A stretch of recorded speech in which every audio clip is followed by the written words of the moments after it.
welcome to this week's installment of our bite-sized budget series. Today we will go over what fringe benefits are. The biggest misconception is that fringe benefits are an indirect cost. That is not true. They are a direct cost, specifically employer-paid non-wage costs that are applied to salaries and wages of project personnel. Because fringe benefit rates vary from person to person, it can put an immense burden on business administrators to calculate actual costs. Instead, for sponsored projects, there is a negotiated flat rate per employee eligibility type. So whether or not the employee has opted into the benefits, that set rate is what is applied in a sponsored project budget. There are a handful of exceptions, such as retirement eligible employees that have elected the self-managed plan. Depending upon employee eligibility type, the fringe benefits are different.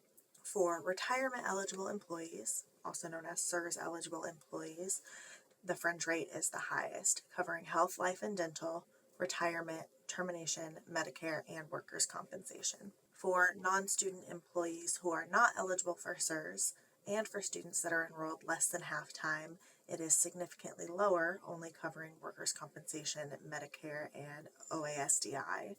Graduate assistants and students enrolled at least half-time have the lowest fringe rate, as it only covers workers' compensation.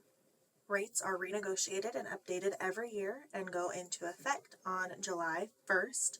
When we don't have the information available to budget for a future rate, we will use whatever is in place at the time of proposal submission.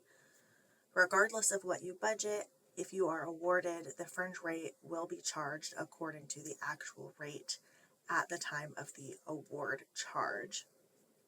It is also important to know that when salary is put on a sponsored project fund, fringe automatically assesses. There is no way to separate them in banner. The rates that are current at the time of recording this video are the fiscal year 2026 rates. If you are watching this after June 30th, 2026, please make sure you are checking out the most updated rates.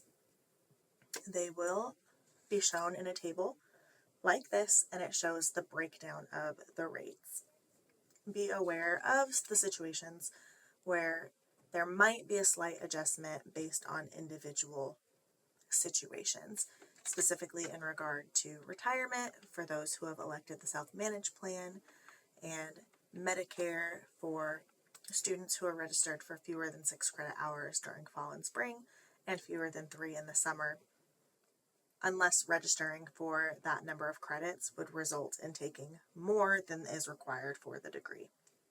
It does not come up very often, so when those situations do occur, if we need to override any formulas in the internal budget, please do so yourself. If you are not confident with that, please let us know and we can adjust those for you. In the next video, we will go over putting fringe into the internal budget and transferring that into external budgets, as well as showing an example budget justification.